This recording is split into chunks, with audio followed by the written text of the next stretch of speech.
Between 1847 and 1852, three prominent plantation families in the Tennessee River Valley of northern Alabama suffered complete ruin through circumstances so disturbing that local newspapers refused to print the full accounts.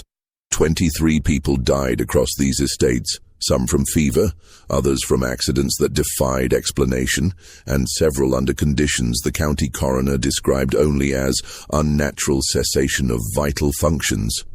The common thread binding these tragedies remained hidden in ledgers, letters, and testimonies that judges ordered sealed for over a century.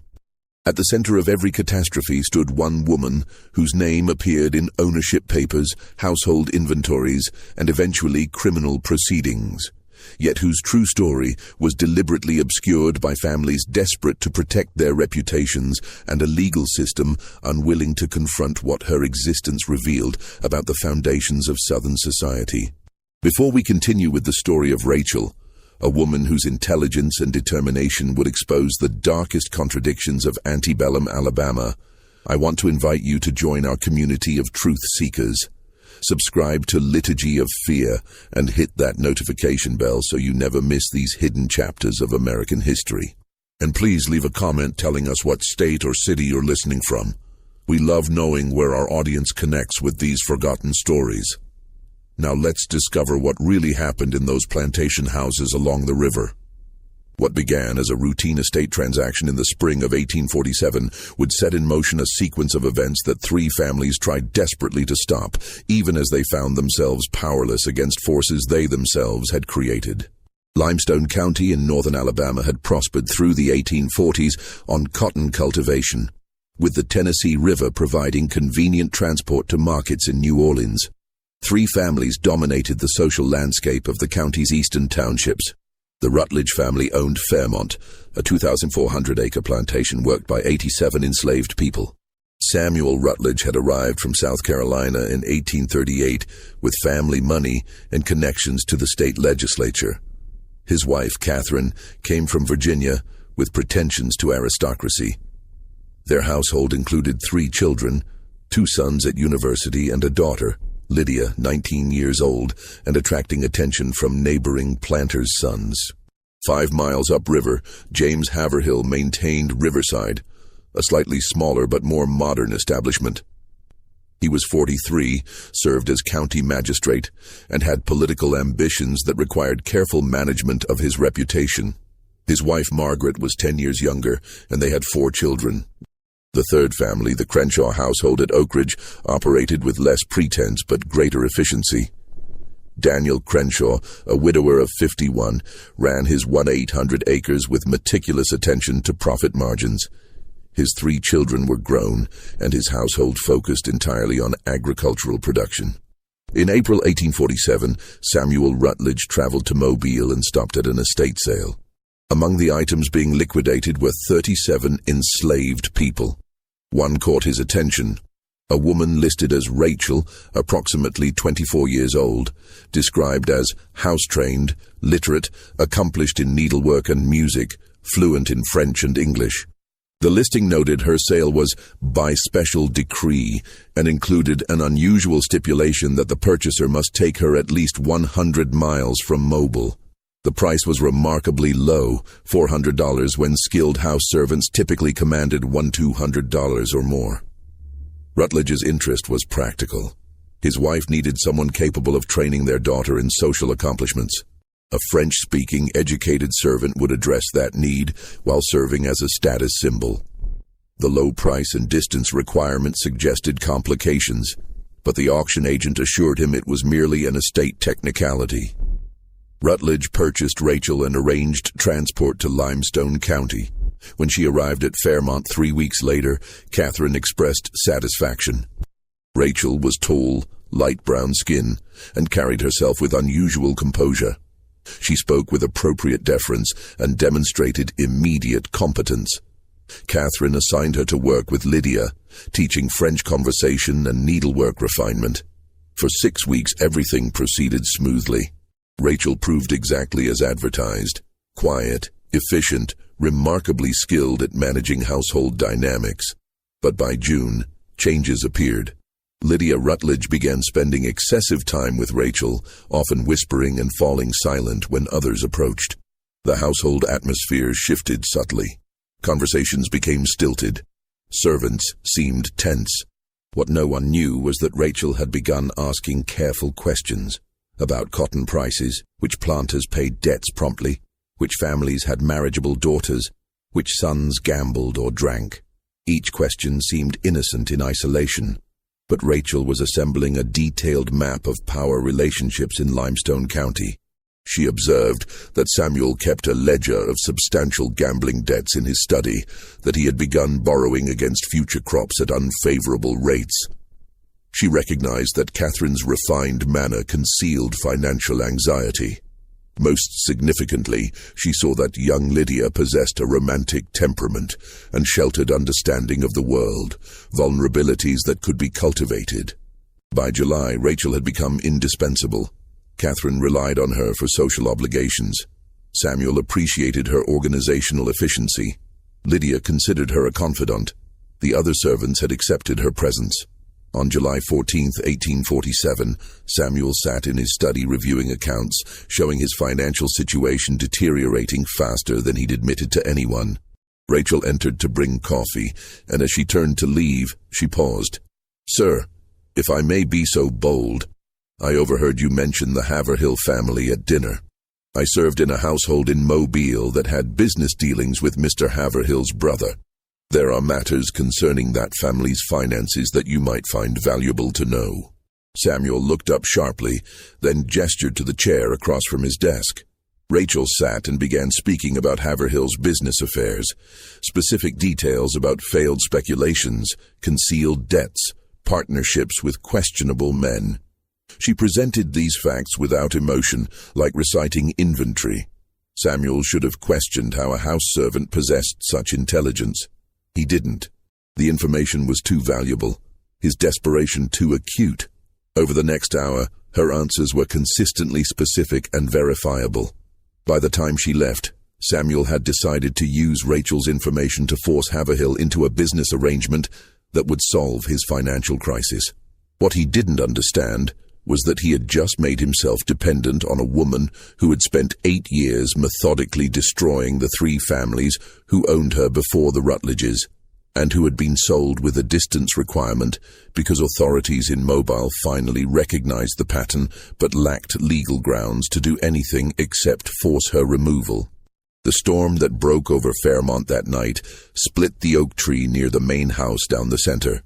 July 14, 1847, marked the beginning of a sequence of tragedies that would eventually require intervention by the state legislature and create legal precedents concerning the prosecution of enslaved people for crimes that existing law could barely conceptualize.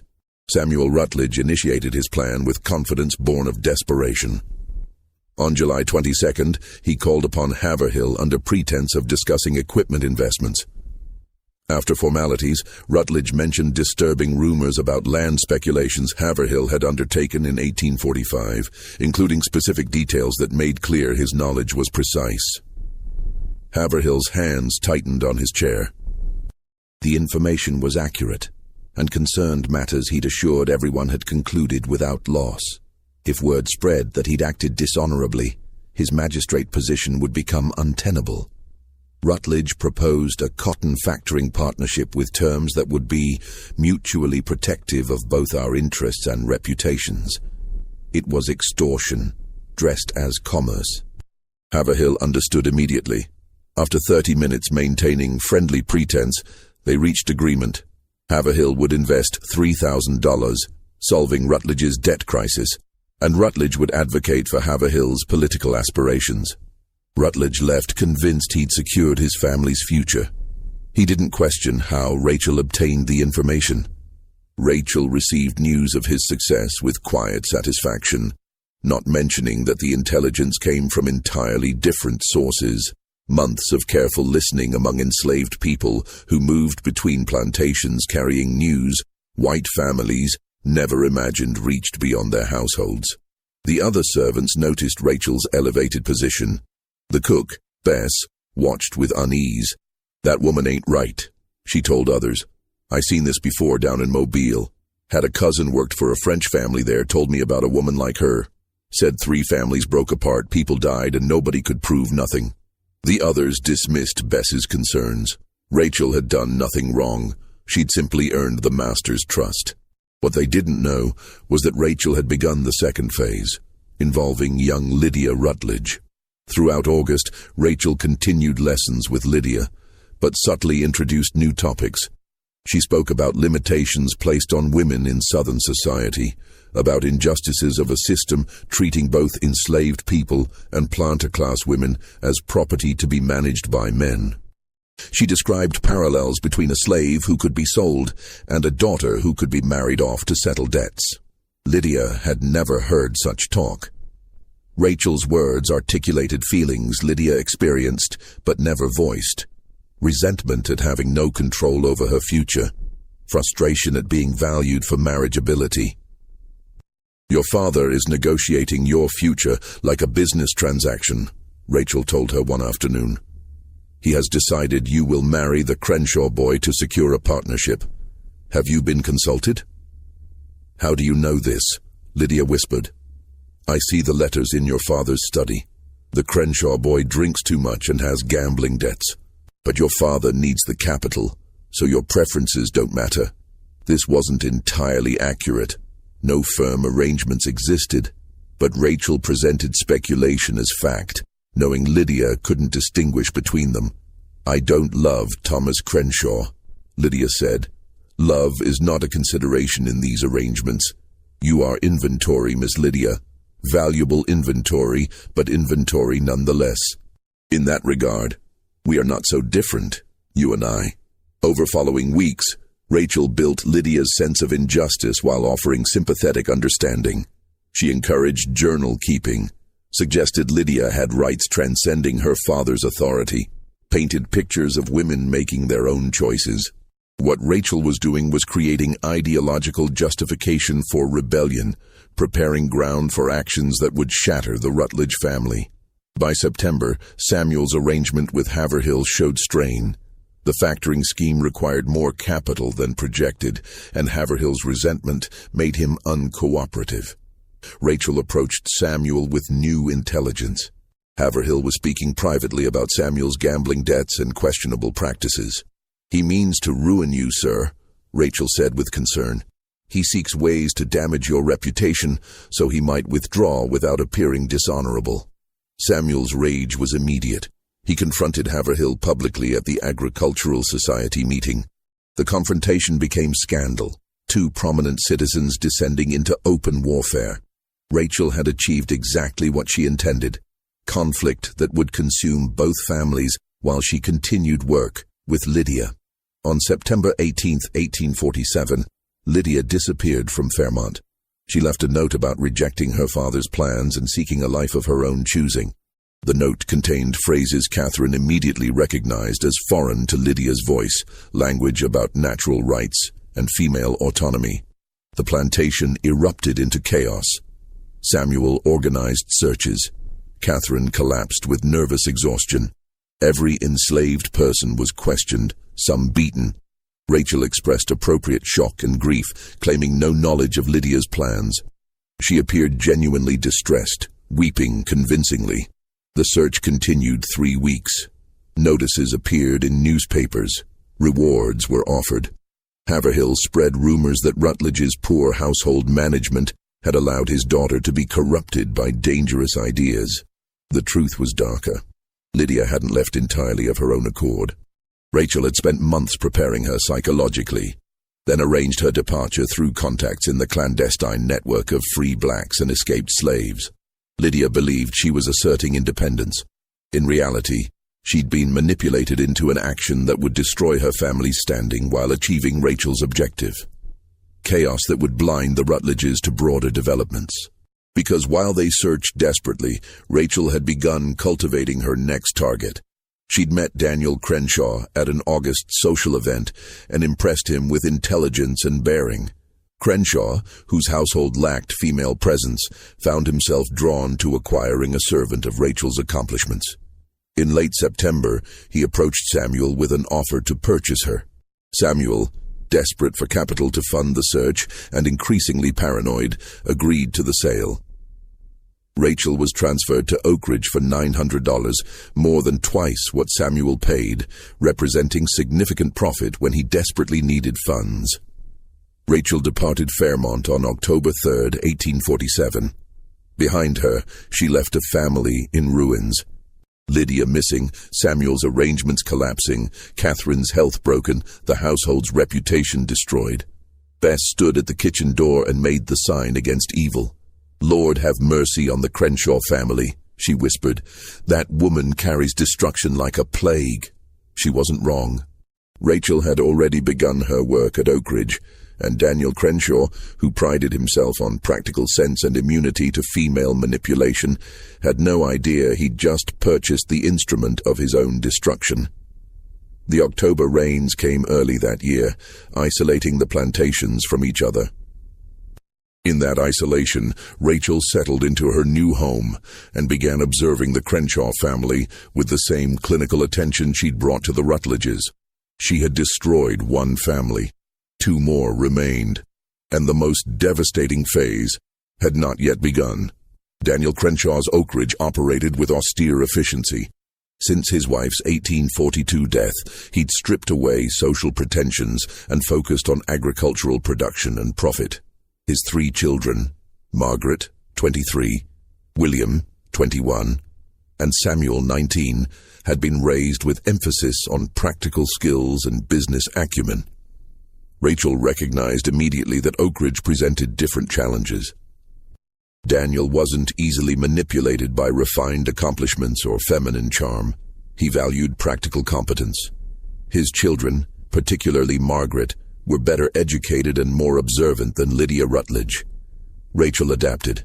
She became indispensable through quiet efficiency rather than conspicuous skill.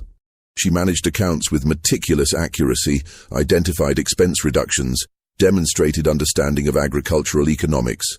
Within weeks, Daniel found himself consulting her on matters beyond household management, crop rotation, cotton market trends, equipment purchases.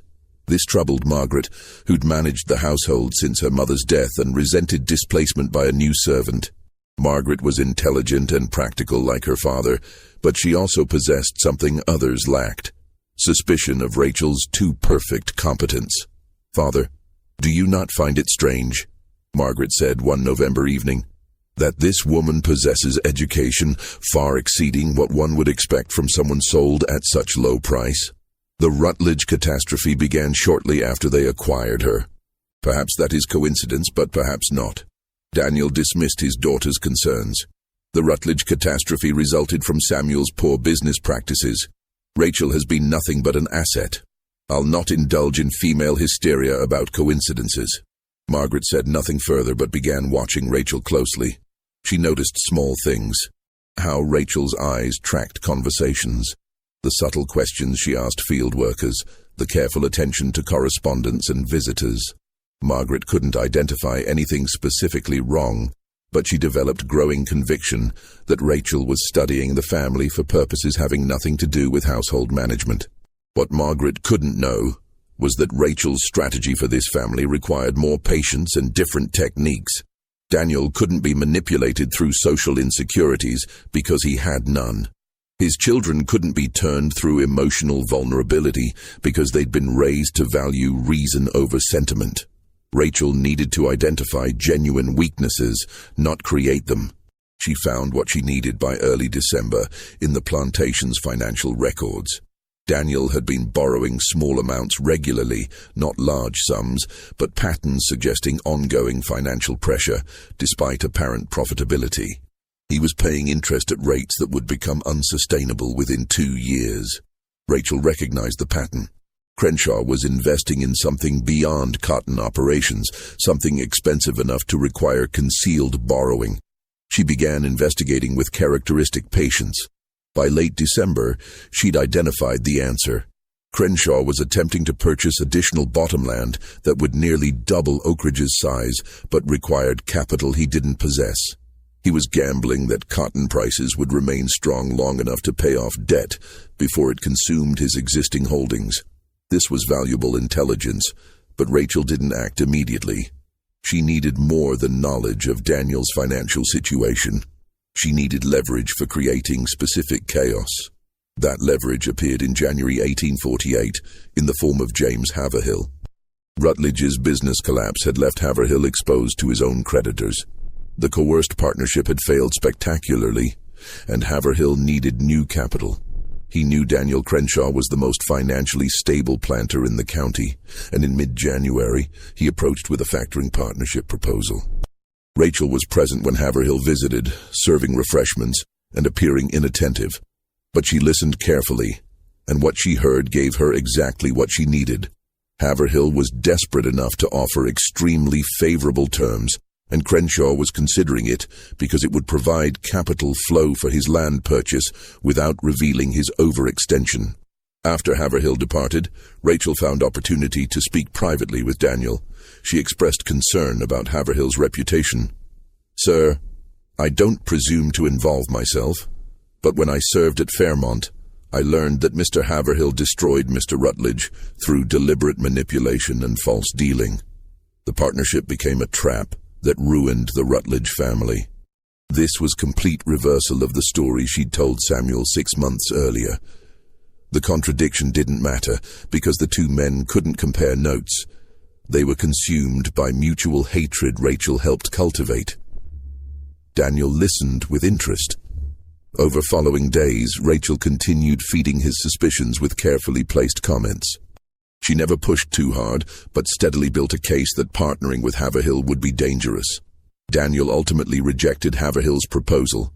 Haverhill departed convinced someone had poisoned Crenshaw against him, and his suspicions naturally fell on the Rutledge family. Rachel had now engineered three-way hostility between the county's most prominent families. But this was still preparation. The actual destruction she planned required one more element: exploitation of a secret none of them knew existed. The secret involved William Crenshaw and a relationship he'd been concealing for over a year. William had formed attachment to Anna Pritchard, daughter of an Athens shopkeeper. Far beneath the social station Daniel expected for his son's match, William planned to present the situation as established fact after quietly marrying the girl. Rachel learned of this through her network among enslaved people moving between town and countryside. By mid-February, she possessed complete intelligence. Meeting times, letter contents, plans for a March wedding. On February 19th, Rachel arranged for Daniel to discover his son's secret in the most damaging way. She ensured a letter from Anna to William was delivered when Daniel was present, and William was not. She made certain Daniel saw the letter, not through obvious action, but through creating circumstances making discovery seem accidental. Daniel's rage was immediate and comprehensive. That evening, when William returned, he confronted his father's fury. The argument was devastating. Daniel demanded William end the relationship. William revealed he'd already married Anna 2 weeks earlier. The girl was pregnant. The marriage was legal fact. Daniel responded by disinheriting his son and ordering him to leave immediately. William departed that night, expelled from his family and stripped of expected inheritance. Margaret and Samuel tried mediating, but their father was implacable. Rachel watched these events with satisfaction. The Crenshaw family was now fractured. Daniel's reputation for practical wisdom was damaged. The family's internal unity, its greatest strength, had been shattered. But Rachel wasn't finished. The Crenshaw family's destruction required external pressure exploiting the fractures she'd created. That pressure arrived in March 1848. A man named Josiah Fletcher appeared, claiming to represent New Orleans creditors holding notes on Crenshaw's concealed borrowing. Fletcher demanded immediate payment of $8,000, exceeding Crenshaw's liquid assets and requiring him to either sell land or reveal to his children he'd mortgaged their inheritance. Fletcher's arrival wasn't coincidence. Rachel had arranged it through her network, providing intelligence about Crenshaw's debts to people who could exploit it. Fletcher was exactly what he claimed, legitimate creditor representative. But the timing and aggressive collection had been orchestrated to maximize pressure on an already destabilized family. Daniel, facing financial ruin and family collapse simultaneously, made a catastrophic decision. He would pay the debt by selling a significant portion of his enslaved workforce, 20 people, including families who'd worked at Oak Ridge for over a decade. The sale took place March 28, 1848, conducted rapidly without regard for keeping families together. The enslaved community watched families torn apart, parents separated from children. Rachel observed with no visible emotion. She'd caused this deliberately, with full understanding of the human cost. 20 lives destroyed to serve her larger purpose, complete dismantling of the Crenshaw family's position. Margaret was present at the auction, and for the first time, she saw Rachel's face slip momentarily. Not emotion, but calculation. Margaret recognized that Rachel had orchestrated everything. Her brother's expulsion, her father's financial crisis, the brutal auction.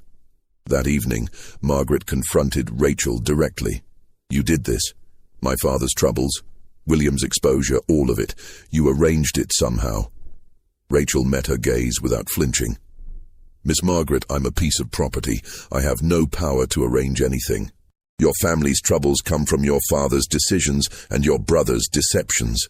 You're a liar and a manipulator," Margaret said. "I will prove what you've done, and when I do, you will hang for it." Rachel smiled briefly. "To prove that, Miss Margaret, you would need to acknowledge that an enslaved woman outwitted 3 prominent planter families.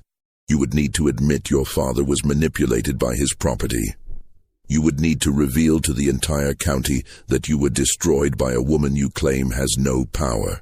Do you really believe your pride would allow such admission?" Margaret had no answer because Rachel was correct. Exposing Rachel's role would require admitting humiliation worse than the destruction itself. Margaret left, knowing the truth but powerless to act. Rachel remained at Oak Ridge, her position more secure because Daniel, desperate to maintain some illusion of control, had come to depend on her competence even as she engineered his destruction. By April 1848, the pattern was becoming visible. 3 families had all suffered catastrophic reverses within months. All had business connections that turned poisonous, and all had at some point employed a woman named Rachel whose presence coincided with their troubles. But visibility didn't equal proof, and proof didn't equal justice. Alabama's legal system had no framework for prosecuting a slave for orchestrated social destruction. Rachel had broken no laws authorities recognized. She'd killed no one, stolen nothing, committed no physical violence. The devastation in her wake was caused by white men's decisions. As spring turned to summer, Rachel prepared for the final phase, involving James Haverhill and resulting in deaths, forcing the legal system to finally confront what she was. But that confrontation would come too late to save the families she'd destroyed. James Haverhill's situation by mid-1848 had deteriorated to desperation. The collapsed Rutledge partnership, followed by Crenshaw's rejection, left him financially exposed. Riverside was barely operational. He needed capital quickly before whispers became common knowledge, completing his ruin. In June, Edmund Fairbanks, a cotton factor from Mobile, expressed interest in forming partnerships with local planters. Haverhill saw salvation. Fairbanks had capital and European market connections. A partnership would solve his crisis and potentially restore his reputation. Negotiations proceeded well, and by early July they'd reached preliminary agreement. During Fairbanks's visit, Haverhill mentioned needing capable household management. Fairbanks suggested his factor's office might help locate suitable servants. As they discussed this, Crenshaw's name came up. "Crenshaw has an unusual servant," Haverhill said. "A woman named Rachel, highly educated and competent. She's said to have almost supernatural abilities in household management and business affairs." Fairbanks expressed interest, and Haverhill arranged a visit to Oak Ridge. When they arrived, Rachel was summoned. She performed exactly as expected, answering questions about cotton markets with sophisticated understanding, displaying fluency in French and impressive mathematical skills. What happened next took place in a private conversation between Fairbanks and Rachel with no witnesses.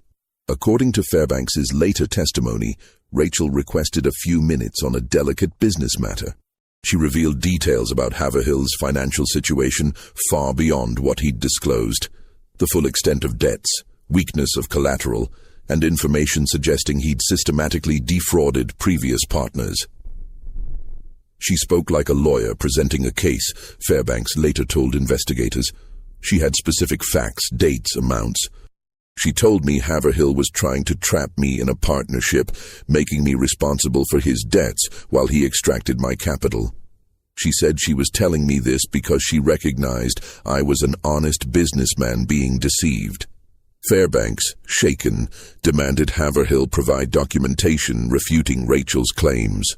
Haverhill couldn't, because the claims, while exaggerated, were rooted in enough truth that complete refutation was impossible.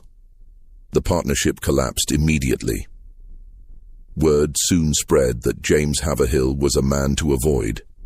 Haverhill's rage when he learned Rachel sabotaged his last chance was volcanic. He confronted Crenshaw, demanding the woman be punished. Crenshaw, who had his own reasons to be wary but couldn't admit being manipulated by his property, defended her actions. The argument became public spectacle. Both men said things that couldn't be unsaid. By the time they separated, any cooperation possibility was permanently destroyed. Rachel had now orchestrated complete hostility between three powerful families.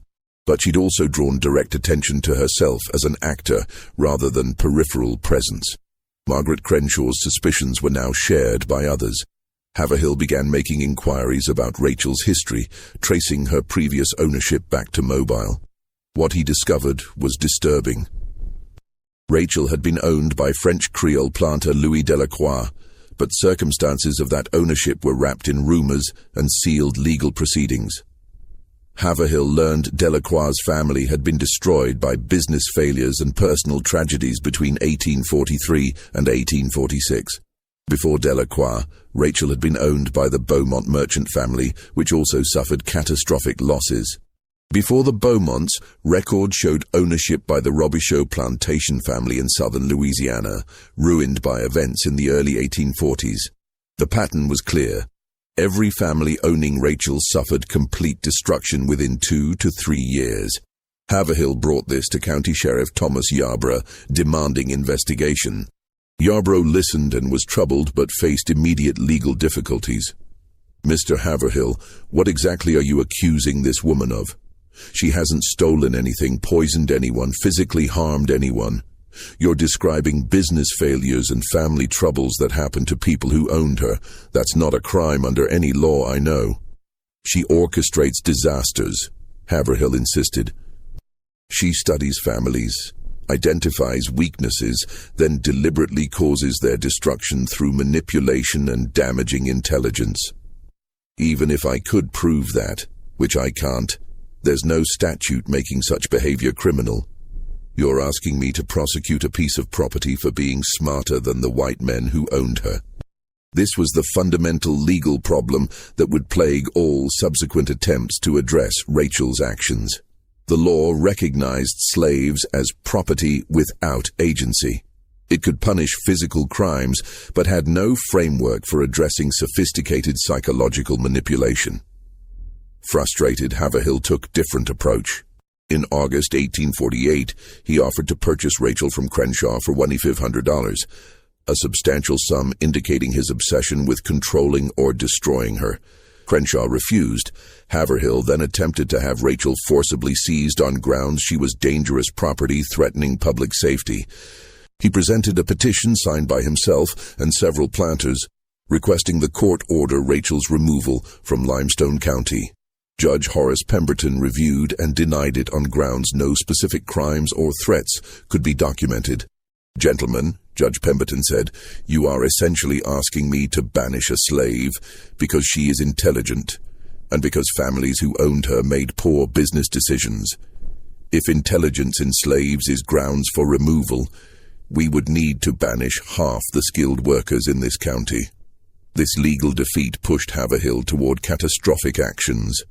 If law wouldn't address Rachel, he would take matters into his own hands. In September 1848, he arranged for 4 men to travel to Oak Ridge and forcibly abduct Rachel for transport to Texas, where her history wouldn't be known. The abduction attempt occurred September 14th night. The 4 men approached Oak Ridge intending to seize Rachel from servants' quarters. What they didn't know was that Rachel had anticipated exactly such an attempt. The enslaved community had been warned. When the men arrived, they found not an undefended servant, but coordinated response from field workers armed with farming implements. The confrontation was brief but violent. 2 would-be abductors were seriously injured. The others fled. Daniel Crenshaw appeared with a shotgun and ordered the men off his property. Afterward, Haverhill's involvement became known through testimony from one injured man who confessed hoping for medical treatment. Haverhill was arrested and charged with attempted theft of property, specifically attempted theft of Crenshaw's slave. The irony was brutal. Haverhill, trying to protect the county from what he saw as dangerous threat, now faced criminal charges.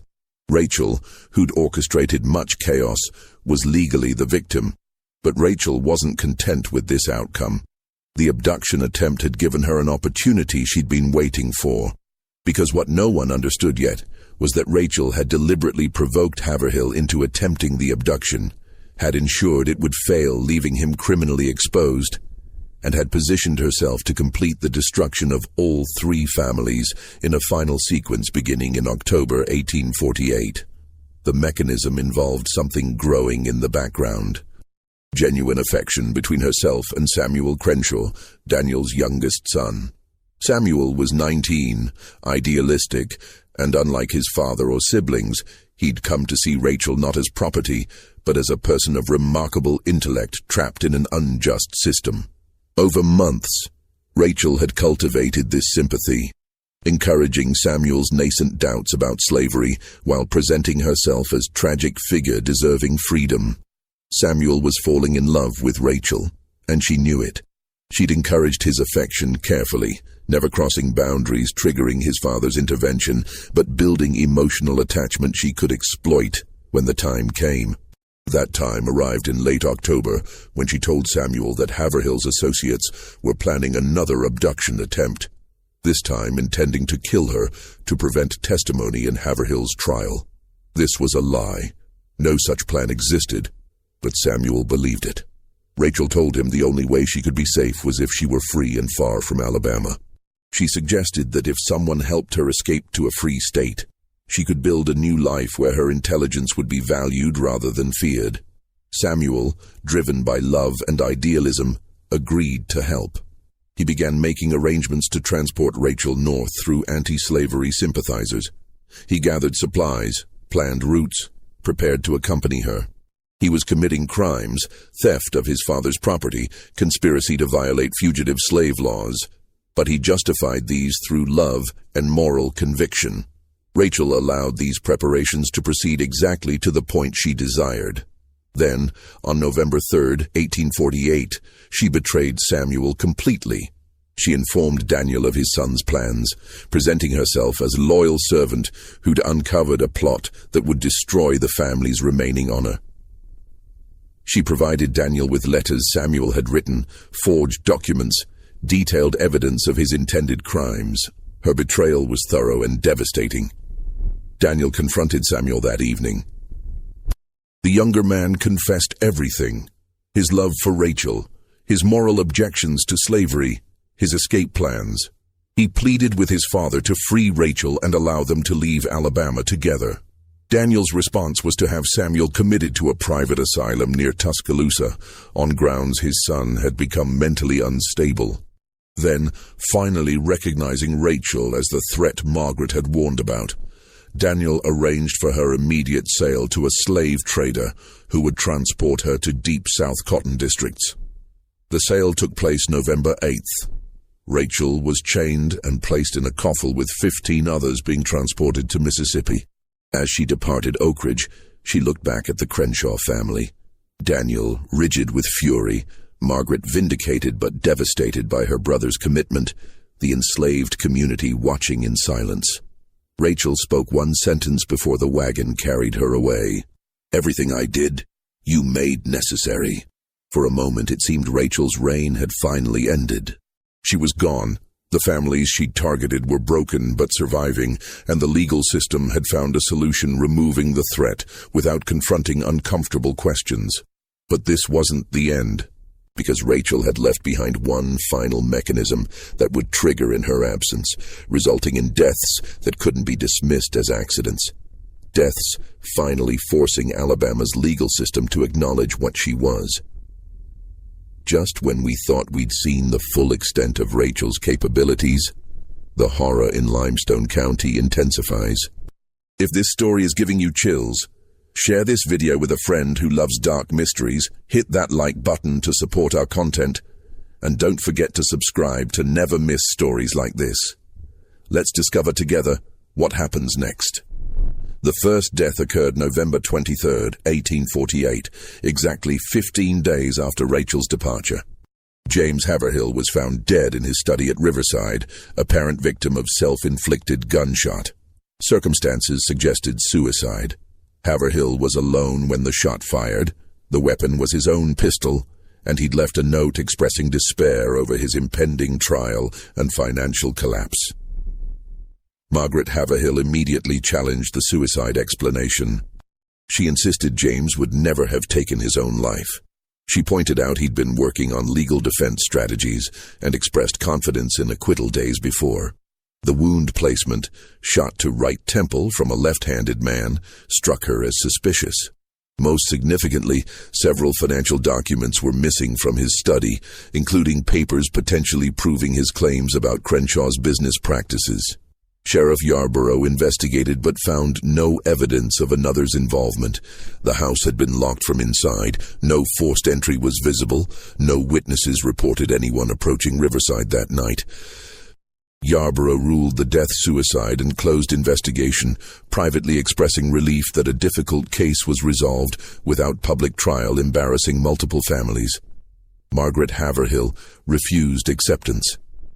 She hired a private investigator from Huntsville, former Pinkerton agent Abraham Cornwall, and directed him to examine not just her husband's death, but the entire pattern of disasters afflicting 3 families. Cornwall was methodical. He interviewed servants from all households, reviewed business records, traced Rachel's history to Louisiana, constructed a timeline clearly showing her presence at every catastrophe's center. Cornwall's December report was damning in conclusions but frustrating in legal implications. The woman called Rachel has systematically destroyed the Robichaux, Beaumont, Delacroix, Rutledge, and Crenshaw families through psychological manipulation, strategic provision of damaging intelligence, and deliberate exploitation of vulnerabilities. However, she has committed no acts that Alabama law recognizes as crimes. She has provided advice freely accepted by white men acting on their own authority. She has revealed information that was already true, not fabricated. In short, she has operated entirely within the narrow range of agency that law permits to enslaved persons while using that agency with devastating effectiveness. Regarding Haverhill's death, Cornwall reached disturbing conclusion. While I cannot prove murder, circumstances suggest careful planning by someone intimately familiar with Haverhill's habits, Riverside's layout, and timing necessary to make murder appear as suicide. That Rachel was not physically present is irrelevant if she arranged for another party to act, or if she set in motion psychological pressures leading Haverhill to actually take his own life. Margaret Haverhill brought Cornwall's report to Judge Pemberton, demanding action. The judge agreed Rachel represented unique threat, but remained stymied by legal constraints. Mrs. Haverhill, even accepting every conclusion in this report, what charge would I bring? She was in Mississippi when your husband died. I would need evidence of specific communications planning the act. The law has no category for what this woman has done. While Margaret Haverhill fought her legal battle, the Crenshaw family struggled with crisis. Samuel remained confined to the asylum, where doctors reported he'd become withdrawn and uncommunicative. Daniel visited once in December and was disturbed to find his son apparently broken, sitting silently, responding with single words, showing no interest in anything. Margaret Crenshaw, who'd warned her father from the beginning, watched her family's disintegration with bitter vindication. She joined forces with Margaret Haverhill in petitioning the state legislature to create new statutes addressing crimes of psychological manipulation by enslaved persons. The petition gained some support, but encountered significant opposition from planters recognizing dangerous implications. If law acknowledged enslaved people could commit crimes through intelligence rather than physical action, it implicitly acknowledged their agency and rationality, qualities the entire slavery system depended on denying. This debate was ongoing when the second death occurred. On January 17, 1849, Daniel Crenshaw was found dead in the cotton gin house at Oak Ridge. The machinery had apparently activated while he was inside conducting maintenance, crushing him. The death was ruled accidental, but Margaret Crenshaw knew immediately this was murder. Her father had been careful around machinery his entire life. The gin's activation required deliberate action. Moreover, someone had been at Oak Ridge that day, a former field hand sold away months earlier, who'd returned claiming to deliver a message from the trader, now owning Rachel. Margaret reported suspicions to Yarborough, who investigated reluctantly. He found no evidence of tampering. The former field hand couldn't be located. He'd disappeared immediately after delivering his message. The Mississippi trader, contacted by telegraph, denied sending any messenger and denied Rachel made any such arrangement. Yarborough closed investigation with visible frustration. "Miss Crenshaw, I believe your father was murdered, and I believe Rachel arranged it somehow, but I cannot prove it. The law requires evidence, and all I have is suspicion and a pattern explaining nothing in legal terms." The two Margarets now joined forces completely. They pooled resources and hired Cornwall to conduct exhaustive investigation, focused on one question. Where was Rachel? What was she doing? And could they find evidence definitively connecting her to murders? Cornwall traveled to Mississippi in February 1849 and located the plantation where Rachel had supposedly been taken. What he discovered was disturbing. Rachel had been at that plantation exactly 8 days, then was sold again to a trader heading to Arkansas. Cornwall tracked her through 3 more transactions over 4 months, always arriving weeks after she'd departed. Finally, in March 1849, Cornwall found her. She was now property of a planter in eastern Texas named Henry Dalton. Cornwall requested permission to interview the enslaved woman for Alabama legal proceedings. Dalton, intrigued, agreed. Cornwall's interview with Rachel lasted 2 hours and was one of the most unsettling experiences of his career. She answered every question, he wrote. She provided detailed accounts of her time with each family. She explained her methods with clinical precision, how she studied each household, identified vulnerabilities, provided information calculated to create conflict, and positioned herself to maximize chaos while maintaining plausible deniability. She described psychological techniques for manipulating individuals, intelligence networks among enslaved people who moved between plantations, and long-term strategies ensuring each family's complete destruction. When I asked why she did these things, she said, "Because I could. Because they thought themselves superior in every way, but I was smarter than all of them. Because they bought and sold human beings while considering themselves civilized, and I wanted them to understand what it felt like to be destroyed by someone they considered beneath notice. Because slavery makes us enemies, and in that war I chose to fight with the only weapons available to me." I asked if she arranged the deaths. She smiled and said, "Mr. Cornwall, I was hundreds of miles away when both men died. I sent no messages, gave no instructions, took no actions that could be considered criminal. If those men died, perhaps it was through consequences of their own actions, or perhaps the people they enslaved found their own reasons to seek justice. You cannot prove I did anything, because under your law I can do nothing. I am property." Property has no agency. Property cannot commit crimes. Your legal system created this situation, and now you must live with it. Cornwall asked Dalton to place Rachel under guard while he returned to Alabama. Dalton refused, pointing out no charges had been filed, and Rachel was his legally purchased property. Cornwall returned to Alabama in April 1849 with his report, but no prisoner. He presented findings to Judge Pemberton and a special legislative committee. The legislators listened with growing alarm. The committee debated 3 days about response. Some argued for new legislation creating crimes of seditious manipulation. Others objected. Such laws would be impossible to enforce and create dangerous precedents acknowledging slave agency. A few recognized the profound irony. The legal system had created a category of people defined as property without rationality, and now faced crisis because one demonstrated superior rationality while remaining legally powerless. The debate was unresolved when the third death occurred. On May 2, 1849, Samuel Crenshaw was found dead in his asylum room. He had apparently hanged himself using bed linens. Doctors reported his mental state had deteriorated severely, and suicide had been a concern, though not considered imminent. Margaret Crenshaw received this news in a state beyond grief. Her father was dead.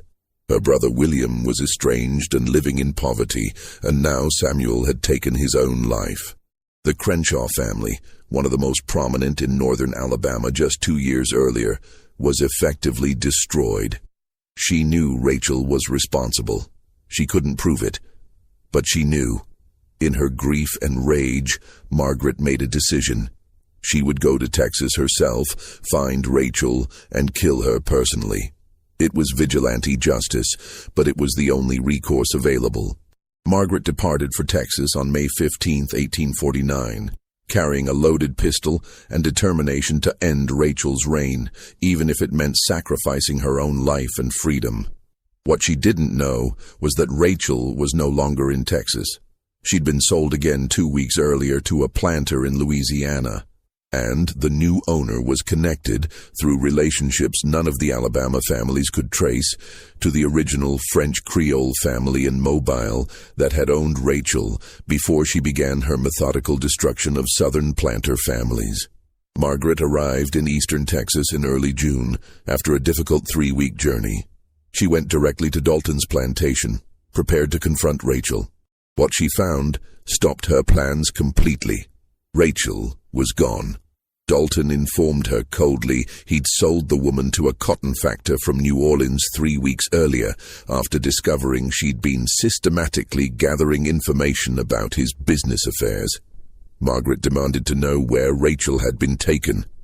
Dalton provided the name, Guillaume Marchand, and the New Orleans address. Margaret traveled immediately to Louisiana. In New Orleans, she learned Marchand had purchased Rachel for a client, a widow living near Lake Pontchartrain. The widow's name was Elise Delacroix, the remarried wife of Louis Delacroix, the French Creole planter whose estate sale in Mobile had first brought Rachel to Samuel Rutledge 2 years earlier. Margaret felt ice in her veins hearing this name. The circle was complete.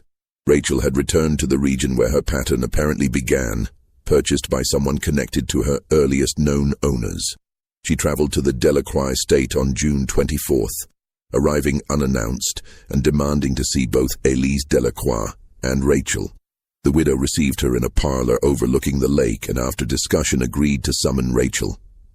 When Rachel entered, Margaret saw something unexpected, recognition and sadness in the woman's eyes. Not fear, not defiance, but something almost like regret, tinged with resignation. "Miss Crenshaw," Rachel said quietly, "I knew someone would eventually come. I did not know it would be you."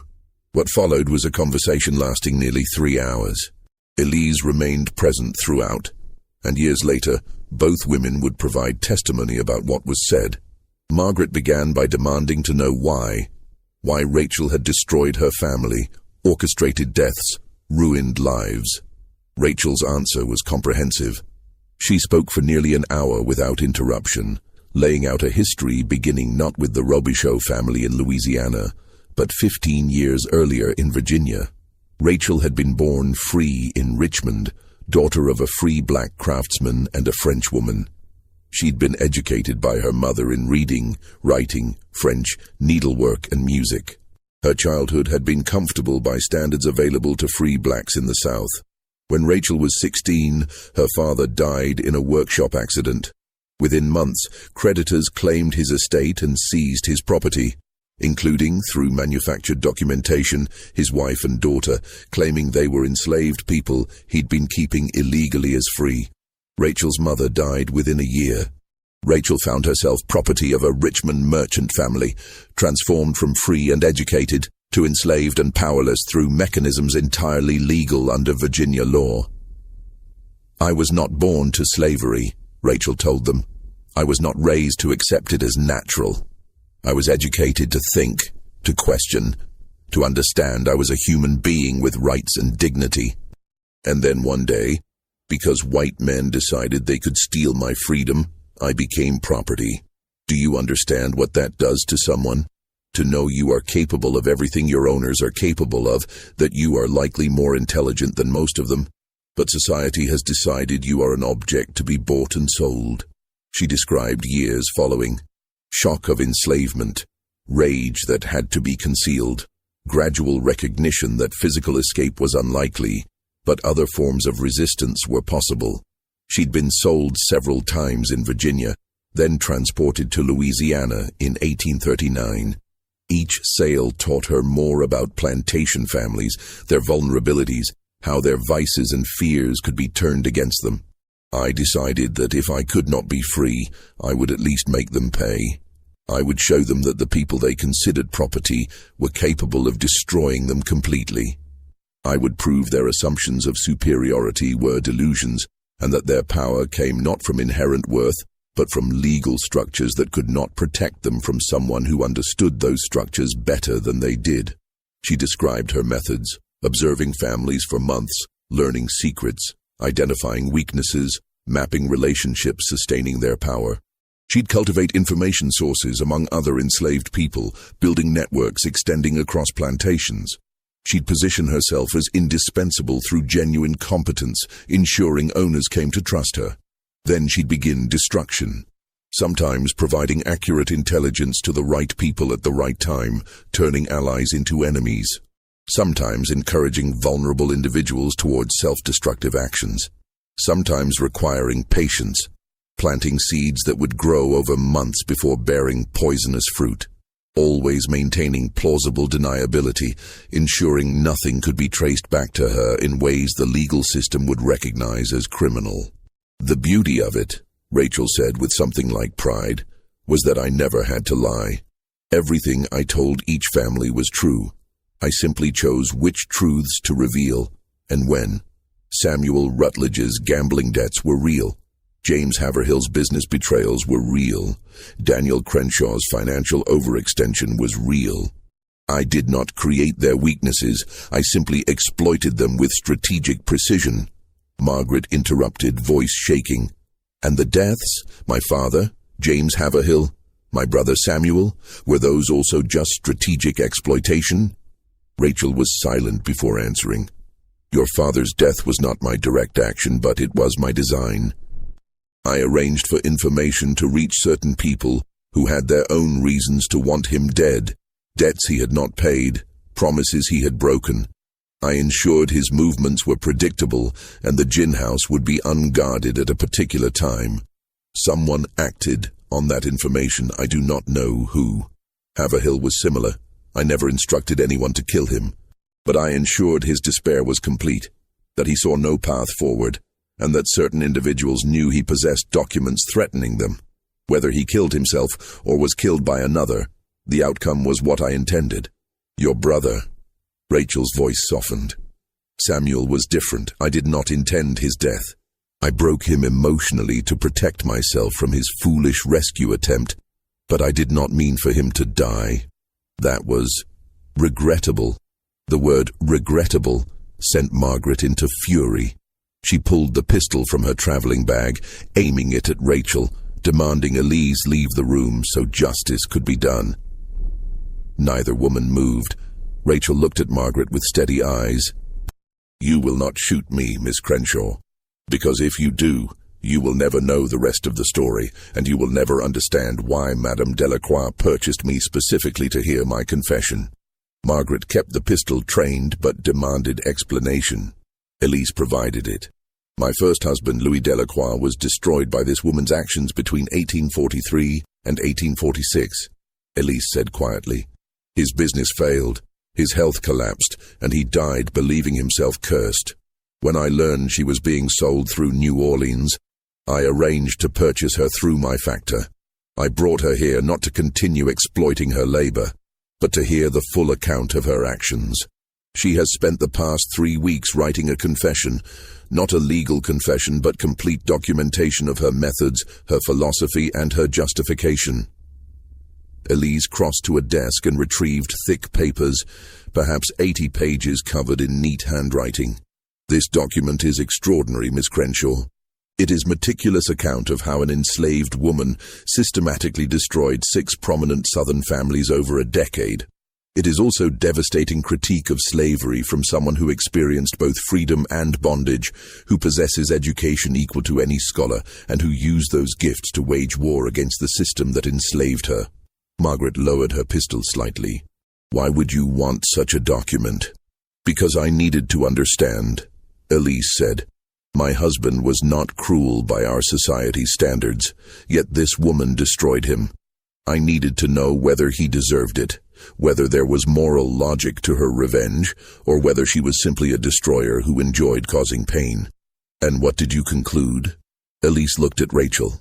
"I concluded that slavery creates women like Rachel, and then acts surprised when they use the only weapons available to them. I concluded that a system reducing intelligent human beings to property should expect those human beings to resist in whatever ways they can. I concluded my husband's destruction was not random cruelty, but calculated warfare by an enemy he never acknowledged as human enough to be dangerous." "That does not excuse what she did," Margaret said. "It does not bring back my father or my brothers." "No," Elise agreed. "Nothing can do that. But perhaps understanding can prevent future Rachels from being created." Rachel spoke again. "Miss Crenshaw, you came here to kill me. I will not stop you if you choose, but I ask you to consider, if you kill me, you prove the system works, that white people can destroy black people who threaten them. If you let me live, you prove something more disturbing, that you cannot stop someone like me, that your legal systems are vulnerable to intelligence they refuse to acknowledge, and that slavery contains within itself the seeds of its own destruction." Margaret stood with the pistol, facing the woman who destroyed her family, and recognized she was confronting something larger than personal revenge. Rachel was not just an individual criminal. She was demonstration of fundamental instability in the entire social order. She'd proven enslaved people could be more intelligent than their owners, could manipulate the supposedly superior white race, could exact revenge that no law could prevent. Killing her would solve nothing. The knowledge she possessed, the methods she'd developed, the confession she'd written, these would not die with her. And there would be other Rachels, other intelligent enslaved people, driven to resistance by the unbearable contradiction of being treated as property while possessing full range of human capacities. Margaret lowered the pistol completely. "I will not kill you, but neither will I leave you unpunished. I will take your confession to the Alabama legislature and to newspapers throughout the South. I will make certain every slaveholder in America knows what you have done, and how you did it." Rachel met her gaze steadily. "That is your right, Miss Crenshaw, but consider, if you publicize my methods, you also publicize my humanity, my intelligence, and my moral critique of the system that enslaved me. You prove we are not the childlike innocence or savage brutes your society claims. You demonstrate we are fully human, capable of sophisticated thought and strategic action. That proof may be more dangerous to slavery than any violence I could commit." The confrontation ended there. Margaret took custody of Rachel's confession. Rachel remained at the Delacroix estate, her future uncertain. Margaret returned to Alabama with the confession and began the process of bringing it to official attention. The Alabama legislature created new statutes in 1850 addressing crimes by enslaved people involving psychological manipulation. But these laws were vague, difficult to enforce, and ultimately ineffective. They acknowledged the problem Rachel represented without solving it, because the fundamental contradiction remained. Admitting enslaved people could commit sophisticated crimes required acknowledging their intelligence and agency, which undermined slavery's entire ideological foundation. Rachel herself disappeared from historical records after 1850. Whether she remained with Elise, was sold again, escaped to freedom, or died, none can be determined from available documents. She vanished into the anonymity of the enslaved population, her specific fate unknown, but her impact lasting. For the families Rachel destroyed, no legal resolution could repair the damage. Samuel Rutledge never recovered from his collapse and died in 1853. Lydia was eventually located in Ohio in 1851, living under an assumed name and refusing to return to Alabama. Margaret Haverhill remarried in 1852 and attempted to rebuild her life far from Limestone County. Margaret Crenshaw never married. She devoted remaining years to managing what was left of the estate and to private obsession with documenting what Rachel had done. In 1867, after the war ended slavery, Margaret wrote in her journal, "I have spent 18 years trying to comprehend that woman. I understand her methods now and her motivation. What I cannot reconcile is that I find myself almost admiring her, even as I hate her for what she did to my family. She was an enemy of great intelligence and determination, and she won our war completely." Margaret died in 1871, leaving behind boxes of documents related to Rachel's case. These papers were eventually donated to the Alabama Department of Archives, where they remained largely unstudied until the 1960s. The confession itself was briefly accessible to researchers in the 1970s before being restricted again. Scholars who examined it described it as one of the most sophisticated first-person accounts of slave resistance ever written. One passage from Rachel's confession appears repeatedly in historical works, her explanation of why she chose psychological manipulation rather than physical violence. "I could have killed individual owners with poison or in their sleep. Many enslaved people have done so and been caught and executed, but individual murders change nothing. They are replaced by new owners, and the system continues. I chose instead to destroy families completely and visibly, to demonstrate that intelligence is a weapon more powerful than violence, and to prove that the people white society considers property are capable of sophisticated resistance that their laws cannot address. I wanted them to fear our minds more than our hands, because they can chain hands but they cannot chain thought. This mystery shows us that intelligence and determination can be weapons as powerful as any violence, but it also reveals the terrible human cost of systems that deny people their basic humanity. What do you think of this story? Do you believe Rachel's actions were justified resistance or inexcusable destruction? Leave your comment below. If you enjoyed this tale and want more hidden chapters of American history like this, subscribe, hit the notification bell, and share with someone who loves mysteries that challenge our understanding of the past. See you in the next video.